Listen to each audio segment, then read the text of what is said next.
అందరికీ మన్నాత మరి దేవుని యొక్క మహాకృపను బట్టి మరి ఈ యొక్క మోషే సుఖోపవాస ధ్యాన దినములలో ఉన్న మనము మరి పదే పదే ధ్యానించే లేక మాట్లాడుకునే వ్యక్తి ఎవరు? ఎందుకు ఆయన గురించి ధ్యానించాలి? ఎందుకు లేక ఆయన గురించి చెప్పుకుంటాం? ఆయనలో ఉన్న ఘనత ఏంటి? మోషే గారు మరి సిప్రా పూయా అనే స్త్రీలను గురించి అంత చక్కగా ఎందుకు రాశారంటే, వారు ఎంతటి కఠినమైన స్థితిలో ఉన్నా వారు మరణింపచేయటానికి తెగించలేదు అనుకున్న వ్యక్తిని. అంతేకాదు చివరికి నాకు మరణాపేక్ష కూడా ఉంది. ఏంటంట, దేని గురించి ఆయన అంటున్నారు? దేవా, ఈ పాపమును పరిహరించితివా, లేకపోతే నన్ను చంపివే, నీ జీవ గ్రంథములో నుండి నా పేరు తుడిపివే. కాబట్టి ఈ ఆయాసం నేను భరించలేకపోతున్నానని కూడా తెలియచేసిన వ్యక్తి. అంటే మనలాంటి వ్యక్తా కాదా? రెండవదిగా చూస్తే, అయ్యా మీరు చాలా జ్ఞానవంతులు కదా, మనం ఏం పాడుకుంటాం? మోషే వలె విద్యకు ప్రాముఖ్యులవుదురు అని పాడుకుంటాం. మరి మోషే గారు మీరు చాలా విద్యావంతులు కదా, సమస్త విద్యల జ్ఞానములందు మీరు ప్రవీణులు కదా అని అడిగితే, అవును, నేను అన్నీ ఐగుప్తు దేశంలో నేర్చుకున్నాను. మరి ఐగుప్తు దేశం దేనికి ఫేమస్ అంటే పేపర్ తయారు చేయడానికి. ఇప్పుడు జీవగ్రంథం మన చేతిలో ఉంది, ఆ పేపర్ మన చేతిలో ఉంది అంటే మరి ఆ ప్యాపిరస్, ఆ యొక్క పుటమును తయారు చేయట, మరి ఆ పేపర్ను తయారు చేసే విధానము ఎవరు కనిపెట్టారు అంటే ఐగుప్తీయులే. అంటే చాలా విద్యావంతులు, జ్ఞానవంతులు ఆ కాలం నుండే. మరి అక్కడ అంతా జ్ఞానం, యుద్ధములు చేయటం నేర్చుకున్నారు. మరి ఇప్పటి వరకు పిరమిడ్స్, మరి ఎప్పటి కాలం అది? మరి మోషే గారు ఎప్పటి కాలం? ఐగుప్తు దేశంలో ఆ పిరమిడ్స్ ఇప్పటికీ నిలిచి ఉన్నాయంటే మరి అప్పటి నుండి ఎన్ని భూకంపాలు వచ్చినా, ఎటువంటి మరి వరదలు, వర్షాలు, ఎటువంటి స్థితి అయినా అవి నిలిచి ఉన్నాయా లేదా? అంటే అంతటి జ్ఞానముతో వారు పనిచేసేవారే ఉన్నారు. అంతేకాదు మమ్మీస్ అంటారు, ఈజిప్షియన్ మమ్మీస్, అప్పటి నుండి కూడా వారు ఆ యొక్క మరి శరీరంలను భద్రం చేయటం కూడా వారికి తెలుసు. ఇవన్నీ నేను నేర్చుకున్నాను. కానీ మోషే గారు అంటారంట, మరి ఐగుప్తులో నేనేమి నేర్చుకోలేదు అంటే ఎర్ర సముద్రమును పాయలు చేయటం నాకు తెలియదయ్యా, అది దేవుని దగ్గరకు వచ్చాకే నేను నేర్చుకున్నాను. అలాగే ఇన్ని లక్షల మందికి అరణ్యములు ఆహారం పెట్టడం నా వల్ల కాదయ్యా, కానీ అది దేవునిలోనికి వచ్చాకే నేను తెలుసుకున్నాను. కాబట్టి ఇవన్నీ కూడా మనుష్యుల యొక్క జ్ఞానము వేరు, దేవుని యొక్క జ్ఞానము వేరు. అలాగే అయ్యా, మరి నీ చాలా నిందలు అనుభవించావు. మరి దైవజనులు అన్నారు, నిందలన్నీ ఆయనకే, చీవాట్లన్నీ ఆయనకే. మరి అంతే కదా, ఒక నాయకుడిగా ఉంటే అందరూ అయ్యా అయ్యా అని దేవుడిగా కొలుస్తారా? ఇప్పుడు మనం మోషే గారు అంటున్నాం. ఆ టైంలో వారేమన్నారు? ఆ మనుష్యుడు ఏమయ్యాడో, ఆ మోషే అన్నవాడు ఏమయ్యాడో మాకు కనపట్లేదు, తెలియట్లేదు. మరి అనేక మార్లు ఇశ్రాయేలీయులు మోషే గారిని రాళ్లతో కొట్టవలనని కూడా చూచిన వారై ఉన్నారు. అయితే మరి మోషే గారు అంటారంట, నేను వారిని నడిపించిన విధానము వారికి నచ్చలేదు, వారిని పోషించిన విధానము నచ్చలేదు, చివరికి నా కుటుంబ సభ్యులకు నా భార్య కూడా నచ్చలేదు. అంతే కదా. మరి మిరియాం ఎంతో గొప్ప వ్యక్తిగా మరి ఆరంభించి తన జీవితంలో చివరకు ఎక్కడ పడిపోయిందంటే, మోషే యొక్క భార్య మరి కూషు దేశస్తురాల్ని పెళ్లి చేసుకున్నావని మరి నిందించింది. దేవుడు మోషేతోటే మాట్లాడి ఉన్నారా, మాతో మాట్లాడలేదా అని దేవునికి విరోధంగా మాట్లాడి తాను పడిపోయినది. మరలా మోషే గారు ప్రార్థన చేసి మరి దేవుడిని సహాయం ద్వారా మరలా మరి బ్రతికించి ఉన్నారు. కాబట్టి అన్ని విషయంలో కూడా చూస్తే మరి ఇంతకీ మోషే గారు అన్నిటిలో కూడా మిమ్మల్ని ఏది ముందుకు నడిపించింది? ఒక పర్పస్ ఉంటుంది, ఒక గురి ఉంటుంది, లేక ఒక ఉద్దేశం లేకపోతే మనుషులు జీవించగలరా? మరి ఏంటి అంటే ఒకటే అంటారు మోషే గారు, నేను దేవుని మహిమను చూడాలి, చూచే కొలది ఇంకా ఇంకా చూడాలనిపించేది ఏంటి అంటే దేవుని యొక్క మహిమ. మరి ఈ దినము మనము కూడా ఏ కోరికతో రావాలి అంటే, ఊరకనే పెదవులతో ఆహా నేను కాబట్టి నాకు ఇచ్చిన స్వరంతో ఇంత చక్కగా పాడాను, లేకపోతే నేను కాబట్టి మంచి వస్త్రం ధరించుకునేలా, నేను కాబట్టి కారులో వచ్చాను, ఇవన్నీ పనికొస్తాయా? ఏమీ పనికిరావు. మనము చూడాల్సింది, మనం కోరుకునవలసినది ఒక్కటే, ఆయన మహిమను చూచుట. కాబట్టి మరి ఏ రీతిగా మోషే గారు దేవుని యొక్క మహిమను ఏ సమయంలో ఏ రీతిగా మరి సంపాదించుకున్నారు లేక చూచి ఉన్నారో ఆయన అనుభవమును బట్టి మనము ధ్యానం చేసుకుందాం. నిర్గమాకాండము 3వ అధ్యాయము మొదటి 6 వచనములు. మరి ఇక్కడ చూస్తే దేవుడు మోషే గారికి కనపరిచిన మొట్టమొదటి ప్రత్యక్షత, మరి తన మహిమను చూపించిన విధానము పొదలోని మహిమ. కాబట్టి ఆ పొద ఏమవుతుందంట, ఒక పర్వతం ఉన్నది.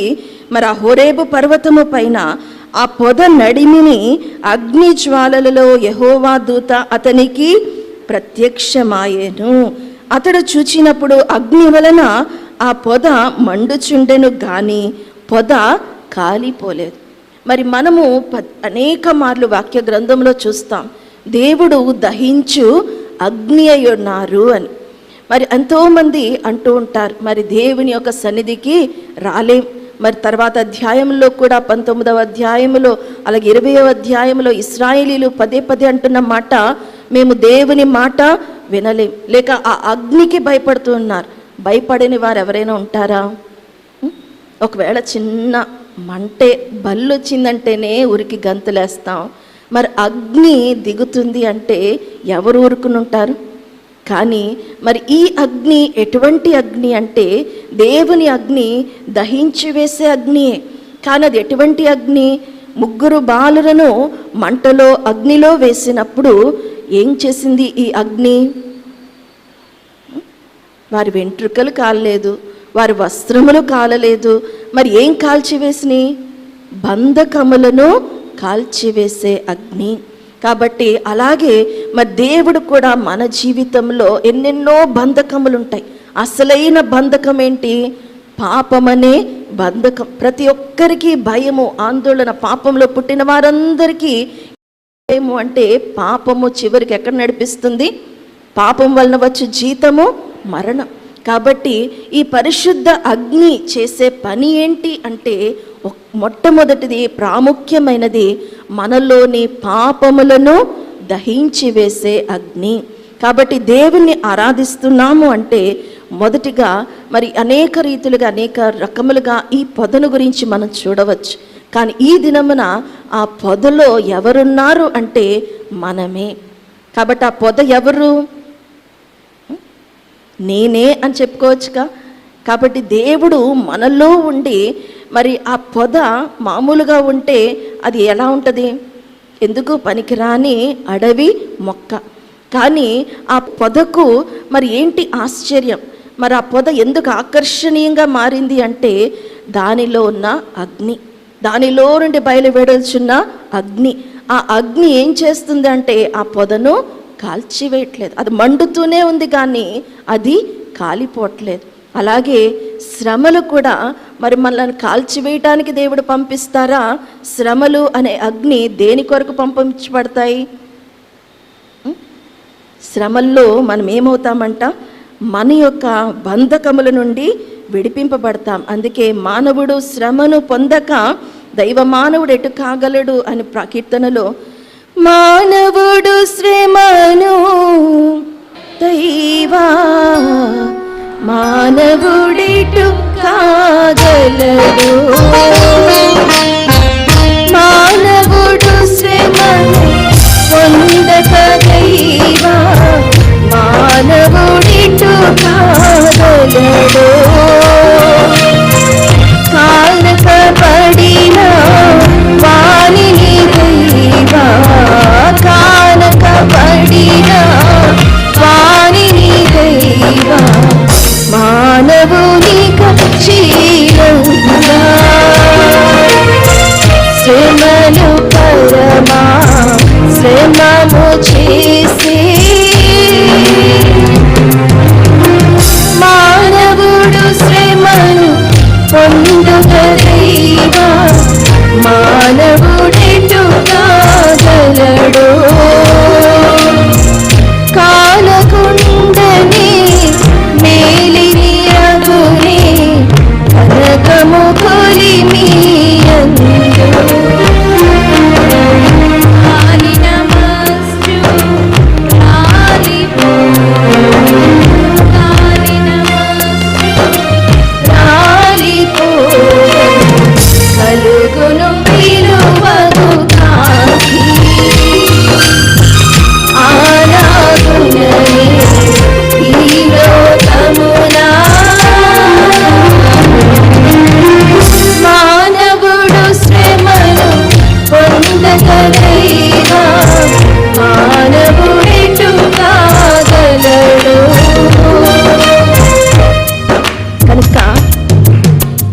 రాలకుండా మేలిమి అగుతుందా? శ్రమలు ఏం చేస్తాయంట? మష్టును రాల్చివేస్తాయి, కలుగును విలువగు కాంతి. మనలో అంతరంగములో ఉన్న ఆ అందము, సౌందర్యము, కళ, మరి శ్రమలు ఆత్మకు శృంగారము. శ్రమల వల్లనే సకల స్వనీతి సమసిపోవును గాన శ్రమల యందే సంతోషించు. కాబట్టి ఈ పొదలోని కాంతి, ఈ పొదలోని అగ్ని ఏం చేస్తుంది అంటే మోషే గారిని ఒక సామాన్యమైన పొదగా ఉన్న ఆయనను ఒక గొప్ప ఆయుధముగా మార్చివేయుటకు దేవుడు ఆ మహిమను ఉపయోగించుకున్నారు. అందుకే డిఎల్ మూడీ అనే ఒక భక్తుడు మరి ఏం చెప్తున్నాడంటే, మోషే గారి జీవితము ఎన్ని సంవత్సరములు బ్రతికారు? 120 సంవత్సరములు. మొదటి 40 సంవత్సరములంట ఆయన అనుకున్నాడంట, ఐ యామ్ సంబడి, నేను ఎవరినో, నేను చాలా గొప్పవాడిని, నేను రక్షకుడుగా, విమోచకుడుగా ఏర్పరచబడిన వాడను, నేను చాలా సౌందర్యవంతుడు, అంటే దేవుని కొరకు ఒక ప్రత్యేకమైన ఉద్దేశముతో నేను ఎంచబడిన వాడను అని 40 సంవత్సరములు ఆలోచనతో బ్రతికాడంట. తర్వాత దేవుడు ఏం చేశారు? తీసుకొని వెళ్ళి అరణ్యములో, మరి సీనాయి అరణ్యము, అలాగే ఆ మిద్యాన దేశములో పడవేస్తే అక్కడ మోషే గారు ఏం నేర్చుకున్నారంట? ఏం నేర్చుకుని ఉంటారు? ఐ యామ్ నోబడి, నేను ఎందుకు పనికి రానివాడను, నా జీవితంలో కానీ నా శక్తిలో కానీ మరి ఏమీ లేదు, నేను నా స్వంత శక్తితో చేయాలనుకుంటే ఏమీ చేయలేనని హీరో నుంచి జీరోగా మారే వరకు కూడా దేవుడు ఏం చేశారు? 40 సంవత్సరములు అరణ్యములోనే ఉంచివేసి అరణ్య పాఠశాలలో నడిపించారు. అందుకే ఒక భక్తుడు అంటారు, మరి డెజర్ట్ ఎక్స్పీరియన్స్ లేక డెజర్ట్ ట్రైనింగ్, మరి దైవజనులు కూడా అరణ్య పాఠశాల అన్నారు. మరి అక్కడ ఎవరు కనబడతారు మోషే గారికి? ఉదయం లేవటంతో మామగారి మందలు, తనవి కాదు, తన మామగారి మందలు. మరి ఒకప్పుడు ఫరో యొక్క కుమారుడు, అంటే తర్వాత ఫరోగా ఎంచబడిన మోషే గారు ఇప్పుడు ఏమైపోయాడు? తనకంటూ ఏమీ లేనివాడుగా. మరి ఉదయం నుండి రాత్రి వరకు ఏం చూస్తూ ఉంటాడు? ఆ యొక్క గొర్రెలనే చూస్తూ ఉంటారు. మరి మాట్లాడుకోవటానికి ఎవరైనా ఉంటారా? గొర్రెలు మాట్లాడతాయా? అవి మూగజీవులు, మరి వాటితో మాట్లాడలేడు. కాబట్టి అందుకే ఆయన అంటాడు కదా, సైలెన్స్ అనే ఒక గొప్ప పాఠశాలలో మరి దేవుడు మోషే గారికి తను ఏమై ఉన్నాడో నేర్పించారు. అందుకే దైవజనులు మనకు ఒక చక్కటి ప్రార్థన, దేవా నిన్ను నాకు చూపించు, దేవా నన్ను నాకు చూపించు. ఈ నన్ను నాకు చూపించు అంటానికి, నిన్ను నాకు చూపించు అంటానికి కూడా ఏం కావాలి అంటే ముందు మనోనిధానము.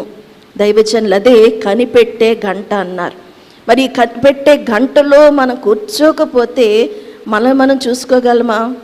మనం ఎప్పుడూ హీరోలుగానే ఉంటాం. చాలా మరి మనకు మించిన హీరోయిన్ కానీ, మనకు మించిన శక్తిమంతులు కానీ అన్నీ నేనే చేసేస్తాను. అందుకే మరి ఏమంటారంటే, మరి మోషే గారు ఐగుప్తులో ఏమన్నారంట?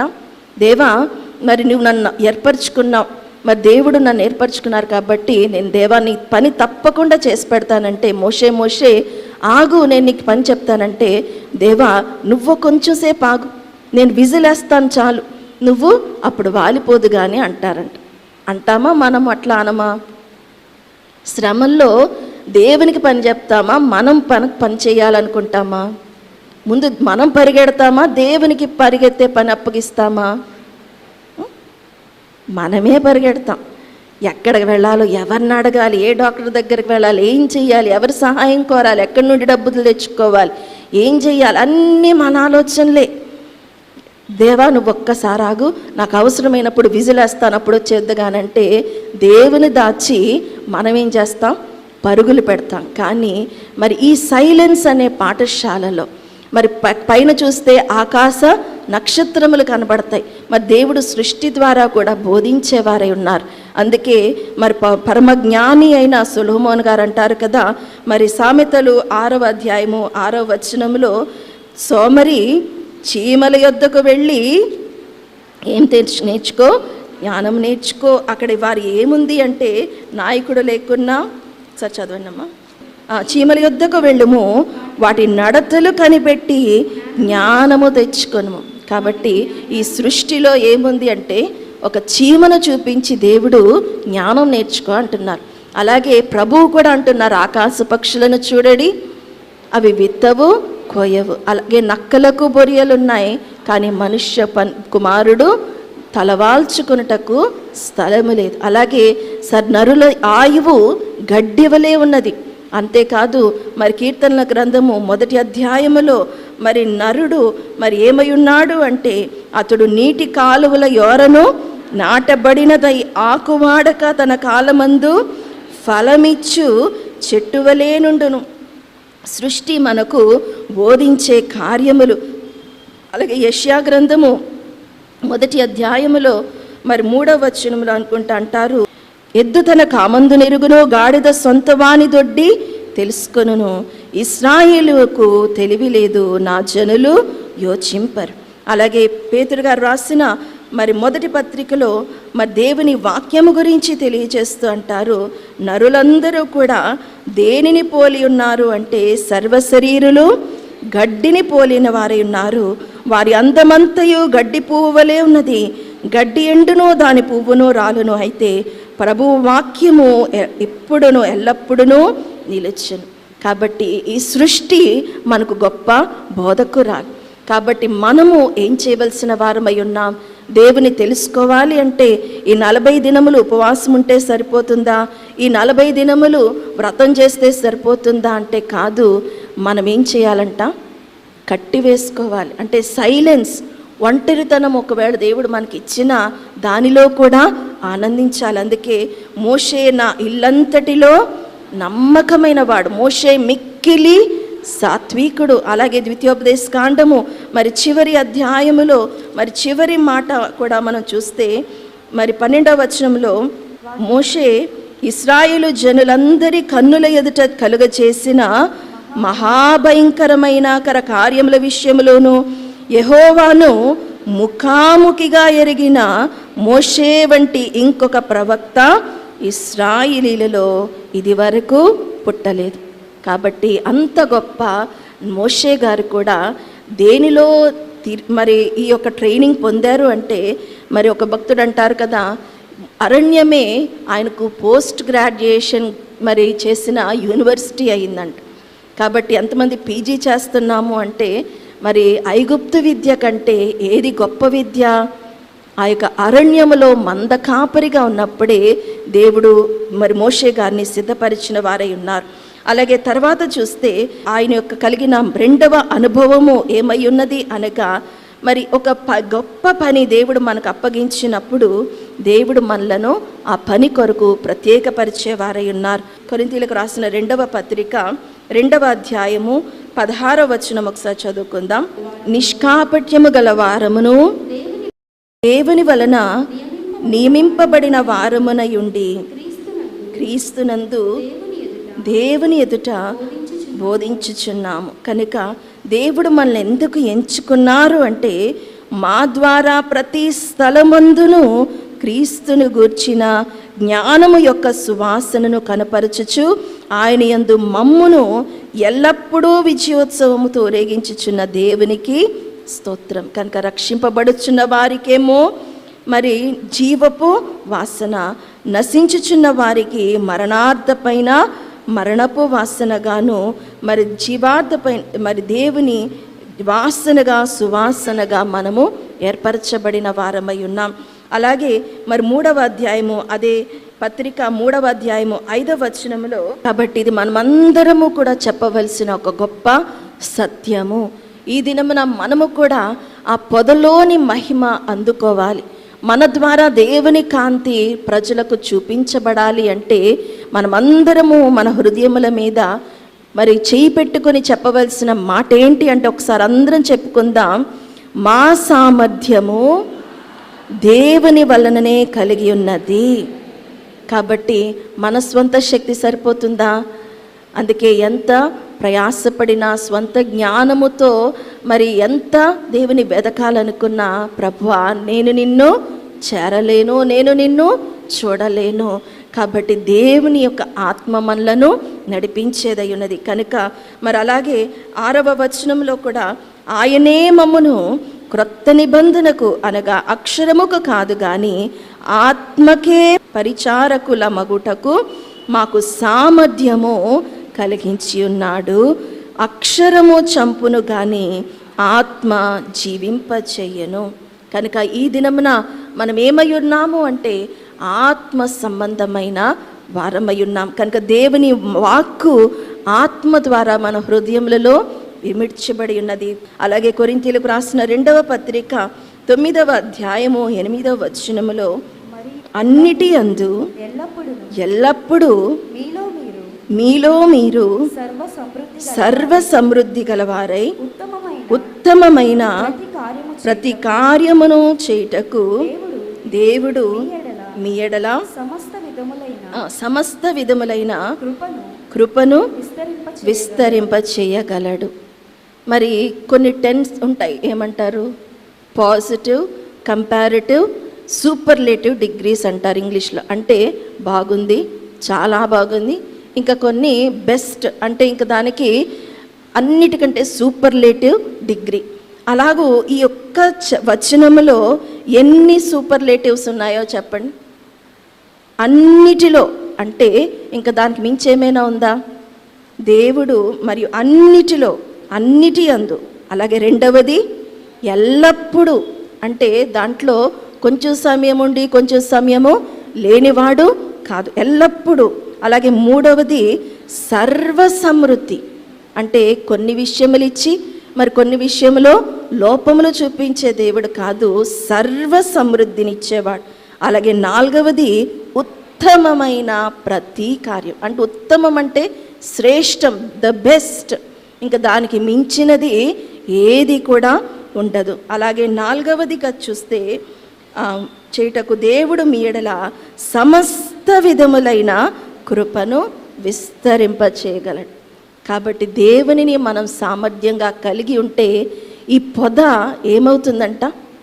అన్నిటి యందు మరి అలాగే సమస్త విషయములలో ఉత్తమమైన ప్రతి కార్యము చేయుటకు సర్వ సమృద్ధి గల వారమై మరి మనము సమస్త విధములైన దేవుని కృపను చూపించే వారముగా మారిపోతాం. కాబట్టి ఈ సామాన్యమైన పొద మరి అగ్ని లేక దహించు అగ్ని అయిన దేవుని యొక్క సహవాసము చేత, మహిమ చేత నింపబడినప్పుడు ఆ పొద యొక్క కాంతి వేరు. అలాగే మనము కూడా మన జీవితంలో ఈ యొక్క మహిమ కొరకే ఎంచబడి ఉన్నాం.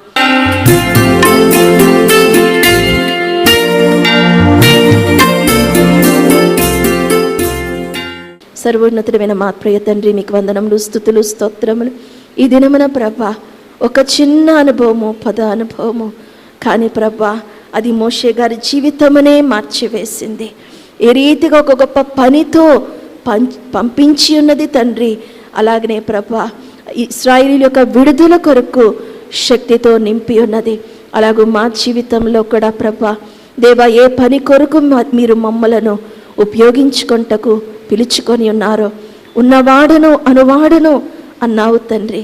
ఉన్నవాడు అంటే చాలు, ప్రతి సమయమునకు ఉన్నవాడవు, ప్రతి స్థలములో ఉన్నవాడు, ప్రతి పరిస్థితిలో ఉన్నవాడవు కనుక దేవా ఆ మీ గొప్పతనమును మా జీవితంలో అనుభవించి ఎటువంటి నిరాశ, నిస్పృహ, అధైర్యము, చింత, వ్యాకులము, దీర్ణైనా దేనికి మా జీవితంలో తావివ్వకుండా అన్నిటిలోని అత్యధిక విజయము సంపాదించుకొనగలుగు దేవా మీ సామర్థ్యము చేత గొప్ప కార్యములు చేయగలుగు గొప్ప శక్తితో మమ్మల్ని నింపుకొనమని వాక్యమైన యేసు నామమున ప్రార్థించి వేడుకొనుచున్నాము తండ్రి. ఆమేన్.